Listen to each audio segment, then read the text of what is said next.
নেই, শুধুই সময় নষ্ট। ওদেরকে অনেক গালাগাল দিয়ে দেখেছি, ওরা জীবনে চুরি করা বন্ধ করবে না। ওদের লজ্জা কিছু নেই, সরব নেই। গালাগালকে চুরি করা বন্ধ থাকলে, ওরা বন্ধ করা থাকলে বহু আগে বন্ধ করতে পারত। আমরা যখন ছোট ছিলাম, ধরুন কারোর বাড়িতে গরমকালে কারোর বাড়ির বাগানে আম হয়েছে, কারোর গাছে পেয়ারা হয়েছে, অনেক সময় বিকেলবেলা পাড়ায় কারোর বাড়িতে পাঁচিল লোককে আম চুরি করতে, পেয়ারা চুরি করতে যেতাম। করতে গিয়ে কখনো ধরা পড়তাম। বিশেষ করে ওইটুকু বয়সে এইটুকু লজ্জা শরম ছিল, কারোর বাড়িতে আম চুরি করতে গিয়ে, পেয়ারা চুরি করতে গিয়ে ধরা পড়লে লজ্জায় 3 দিন বাড়ি থেকে বেরোতাম না। ভাবতাম রাস্তা দিয়ে হাঁটবো, লোকের দেখে দূর থেকে বলবে দেখো ছেলেটা চুরি করে, আগের দিন চুরি করছিল। 3-4 দিন বাড়ি থেকে বেরোতাম না, যে লোকে ভুলে যাক তারপর বেরোবো, মুখ দেখাবো।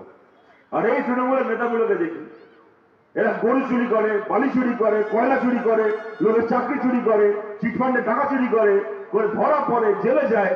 তারপরে না আছে লজ্জা, না আছে সরম, মঞ্চে দাঁড়িয়ে গলায় গাঁদা ফুলের মালা পরে বড় বড় ভাষণ দেয়। কতগুলো বেহায়া মূল্য একটা তৃণমূল নেতা জন্মায় বলুন তো? কি হবে দেখে গালাগাল দিয়ে, এদের নামে গালাগাল দিয়ে? জীবনে গালাগাল দিয়ে এরা চুরি করা বন্ধ করবে? এই তৃণমূলের নেতাগুলোকে দেখে মাঝে মাঝে ভাবি, এমন চোর, এমন চোর, মানে এগুলো যে কদিন বেঁচে আছে এগুলো তো চুরি করবেই। এগুলো দেখবেন যেদিন মরে যাবে, ভূত হয়ে শ্মশানে কাঠ চুরি করে পয়সা কামাবে, তবু চুরি করা বন্ধ করবে না। এগুলো এদেরকে গালাগাল দিয়ে সময় নষ্ট করে লাভ নেই, আমরা এটাই বলতে পারি। এরা গালাগাল খেয়েও শুধরবে না, এরা জেলে গিয়েও শুধরবে না। এদের জেলে যাওয়ার নমুনা আপনারা দেখেছেন। এই রায়গঞ্জ এলাকায়, রায়গঞ্জ লোকসভা কেন্দ্রের মধ্যে, এই ইসলামপুর দালকোলা থেকে শুরু করে এই অঞ্চল লোকসভা কেন্দ্রের মধ্যে পরে 2019 সাল থেকে এখানে বিজেপি জিতছে। আপনাদের সবাইকে বলছি, এই সমস্ত এলাকায় এসে এই শুভেন্দু অধিকারীর মতো নেতারা, সুকান্ত মজুমদারের মতো নেতারা বলে যায় যে সিপিএমকে দিয়ে হবে না, ওদের এখন কোনো ক্ষমতা নেই। আমাদের হাতে দিল্লির পুলিশ আছে, আমাদের হাতে সিবিআই আছে, ইডি আছে, মিলিটারি আছে, আমরা পারবো তৃণমূলকে জব্দ করতে। জব্দ করার নমুনা আপনারা দেখেছেন। আর যখন এখানে আসবো বলে কালকে ট্রেনে উঠেছি, ট্রেনে উঠে খবরে দেখছি চাকরি চুরির কেসে যে কুন্তল জেল খাটছিল, কুন্তল জেল থেকে ছাড়া পেয়েছে। কালকে আসার সময় ট্রেনে বসে দেখলাম। তার কদিন আগে আপনারা শুনলেন, এই স্বামী বলছিল অর্পিতার কথা।